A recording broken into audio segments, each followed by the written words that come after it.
जय हिंद। एक पुलिस का डीआईजी अपने जीवन भर की कमाई का एक हिस्सा बैंक में डाल देता है और उसके बाद अपना जीवन नॉर्मल तरीके से जीने लगता है। कई साल बीत जाने के बाद अचानक से डीआईजी साहब का बैंक में चक्कर लगता है।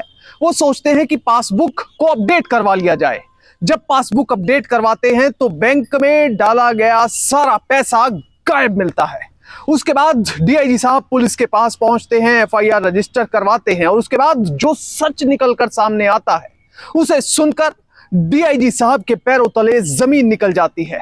इस केस के बारे में बात करेंगे, पर सबसे पहले आपसे अपील कि आप बड़ी संख्या में हमारे वीडियोस को देख रहे हैं पर चैनल सब्सक्राइब नहीं कर रहे, इसलिए अगर इस वीडियो को देख रहे हैं तो फौरन चैनल को सब्सक्राइब कीजिए, बेल नोटिफिकेशन ऑन कीजिए, वीडियो को ज्यादा से ज्यादा शेयर कीजिए और इसके साथ ही अपना कमेंट देना ना भूलें। इस पूरे केस की सच्चाई जानने के लिए वीडियो को बिल्कुल आखिर तक देखें। अब इस पूरे मामले को समझने के लिए आपको चलना पड़ेगा आसाम के गुवाहाटी में। अब यहां पर रहने वाले एक डीआईजी भावधर दत्ता अपने पूरे जिंदगी की कमाई को अलग अलग जगह पर अपने खातों में, एफडी में इन्वेस्ट कर रहे थे। इसी क्रम में उन्होंने बराबर बैंक में एक ब्रांच में 26 लाख रुपए डाल दिए। रिटायरमेंट पर डीआईजी साहब को काफी पैसा मिला था, जिसके बाद वो अपने पैसे को सेफ रखना चाहते थे। अब पैसा डालने के बाद वो अपनी नॉर्मल लाइफ जीने लगते हैं, अपने परिवार में बिजी हो जाते हैं और बैंक में रोज आना जाना नहीं रखते। डीआईजी साहब ने सोचा कि बैंक में अब पैसे एक बार डाल दिए हैं, ये बढ़ते ही रहेंगे क्योंकि बैंक इंटरेस्ट देता है। अब इंटरेस्ट के साथ पैसा बढ़ता चला जाएगा, कभी भी जरूरत पड़ेगी इस लिक्विडिटी अमाउंट को निकालकर एकदम इस्तेमाल कर लिया जाएगा। पर सच्चाई यह थी कि डीआईजी साहब को कभी भी इमीडिएटली इस पैसे की जरूरत नहीं पड़ी और ऐसे ही समय बीतता रहा और यह पैसा इंटरेस्ट के साथ बढ़ता चला गया।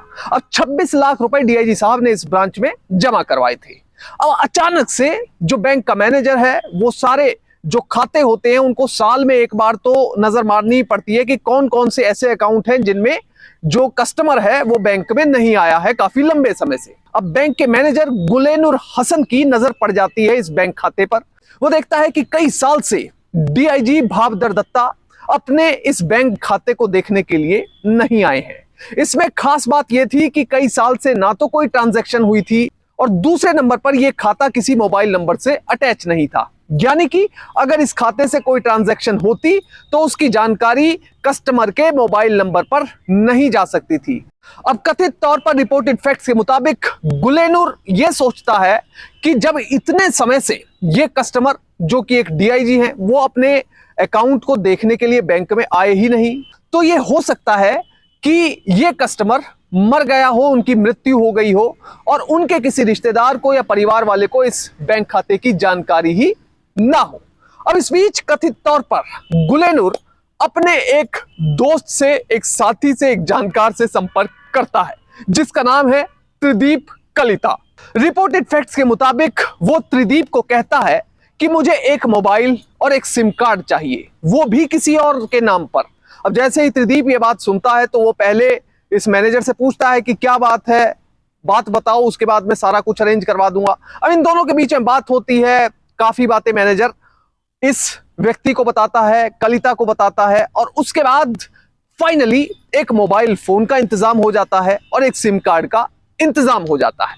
अब इसके इंतजाम के बाद मैनेजर अपनी अगली रणनीति पर चल पड़ता है। गुलेनुर नाम का यह बैंक मैनेजर काफी समय से इस ताक में बैठा था कि अगर इस बैंक खाते का कोई भी मालिक बैंक में आया तो उसके साथ बात की जाएगी और उसे मैं नोट कर लूंगा कि हाँ, ये बैंक खाते का मालिक, ये हमारा कस्टमर बैंक में आ चुका है। मगर काफी समय तक गुलेनुर के इंतजार करने के बावजूद भी बैंक खाते के मालिक यानी कि डीआईजी भावधर दत्ता अपने बैंक खाते में कोई ट्रांजैक्शन करने के लिए या कुछ भी करने के लिए नहीं पहुंचे।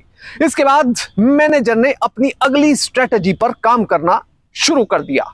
उसने मोबाइल के अंदर सिम कार्ड को डाला और किसी और व्यक्ति के नाम पर सिम कार्ड खरीदा गया था, तो इसलिए बैंक मैनेजर को किसी तरह की कोई टेंशन भी नहीं थी। कुल मिलाकर यह कहा जा सकता है कि फर्जी सिम कार्ड लेकर बैंक मैनेजर ने अब इस खाते को इस नए सिम कार्ड के साथ जोड़ना शुरू किया। अब अगर मोबाइल नंबर को किसी बैंक खाते से जोड़ना होता है तो वो उस बैंक की ब्रांच के किसी ना किसी एम्प्लॉय के आईडी से ही जोड़ा जाएगा। यानी कि पहले कंप्यूटर जो बैंक का सिस्टम होता है उस पर उस बैंक के एम्प्लॉय की आईडी से वो अकाउंट खोला जाएगा, उसके बाद इस कस्टमर का अकाउंट खोला जाएगा और उसके बाद ही मोबाइल नंबर को इस बैंक अकाउंट से अटैच किया जा सकता था, यानी जोड़ा जा सकता था।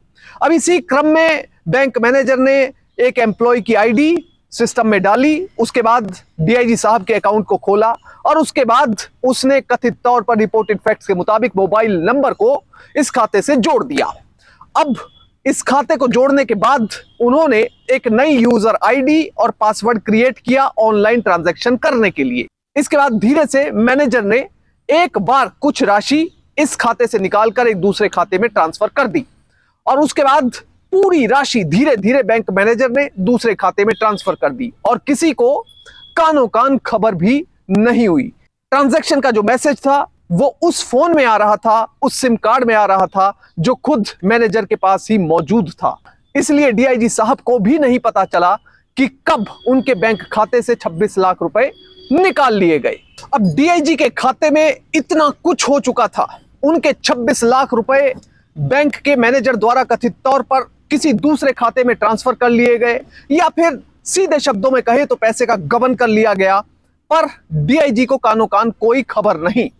कई महीने बीत जाने के बाद डीआईजी ने अचानक सोचा, परिवार में भी बातचीत हुई कि जो बैंक है उसमें काफी समय से आपने ट्रांजैक्शन नहीं की है, इसलिए जाकर आप कम से कम पासबुक तो अपडेट करवाए आइए।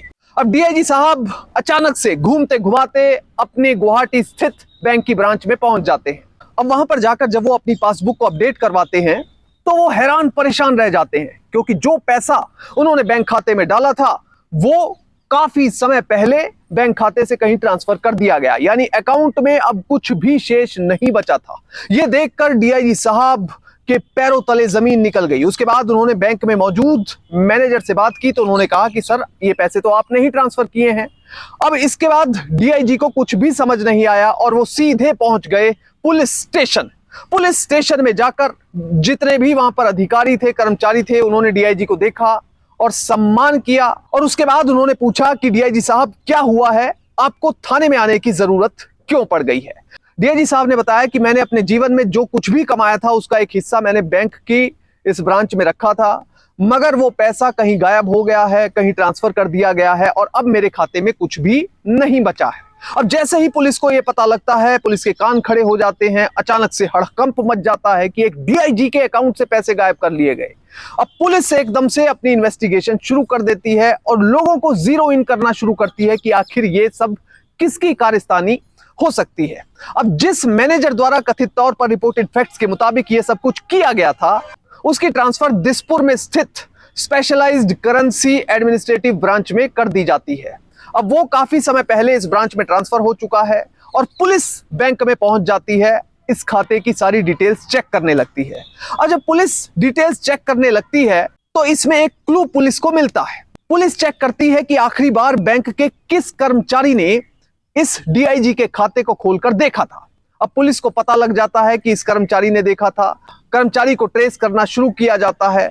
उसके बाद इस घटना को, ये जब घटना हुई यानी कि पैसे निकाले गए और अकाउंट कब चेक किया गया, जब इन दोनों तारीखों को मिलाया जाता है तो पता चलता है कि आखिरी बार जब अकाउंट चेक किया गया तो उसी दौरान ही पैसे निकाल लिए गए।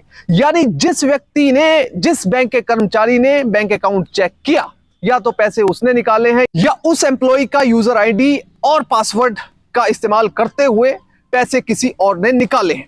अब पुलिस सीसीटीवी कैमरे को खंगालती है, सबकी मोबाइल लोकेशंस ट्रेस की जाती हैं और फाइनली जीरो इन करते करते पुलिस पहुंच जाती है मैनेजर गुलेनुर हसन के पास। गुलेनुर हसन को हिरासत में लिया जाता है और उनसे सवाल किए जाते हैं कि आखिर इस बैंक अकाउंट से पैसे कहां गए।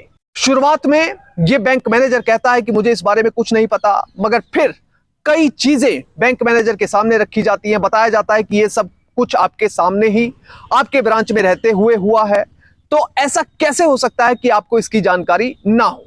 फाइनली बैंक का मैनेजर पुलिस के सामने कथित तौर पर कबूल करता है कि हां, मेरे द्वारा ये सब कुछ किया गया है। जो पैसों का गबन मैंने किया, उन पैसों से मैंने सबसे पहले अपने कर्जे को चुकाया, उसके बाद पैसे को शेयर मार्केट में इन्वेस्ट कर दिया। बैंक मैनेजर ने पुलिस के सामने ये एक वालिया बयान भी दिया कि वो ऐसे खातों की तलाश में लगा रहता है जिनमें काफी लंबे समय से कोई ट्रांजैक्शन ना हुई हो, और इसी क्रम में उसे एक खाता भी अपने बैंक में मिल गया, जिसके बाद उसने स्ट्रेटेजी के तहत इस खाते से पैसे निकाल लिए। बहरहाल पुलिस ने इस मामले में केस रजिस्टर कर लिया, बैंक मैनेजर को गिरफ्तार कर लिया। पर इस पूरे मामले से हमें सीख क्या मिलती है? हमें सीख मिलती है कि अगर आप बैंक में अपना खाता खोलें तो कभी भी निश्चिंत होकर ना बैठें, अपने बैंक खाते को हमेशा चेक करते रहें। अगर ऑनलाइन आपके पास एक्सेस है बैंक खाते का तो उसे भी चेक करते रहें। और इसके साथ ही दूसरा संदेश मिलता है उन लोगों को जो पावरफुल और रिस्पॉन्सिबल पोस्ट पर काम कर रहे हैं। बैंक मैनेजर के हाथ में सबसे बड़ी जिम्मेदारी इस खाते की थी, पर उसने इस खाते को ही लूट डाला। इसलिए सभी वो लोग जो जिम्मेदार पोजीशंस पर बैठे हैं उन्हें समझना चाहिए कि अगर आप नैतिकता और ईमानदारी से काम करेंगे तो कभी भी जीवन में पुलिस या इस तरह का कोई केस आपके ऊपर नहीं हो सकता। इसलिए ईमानदारी के रास्ते पर चलना बहुत जरूरी है। जय हिंद।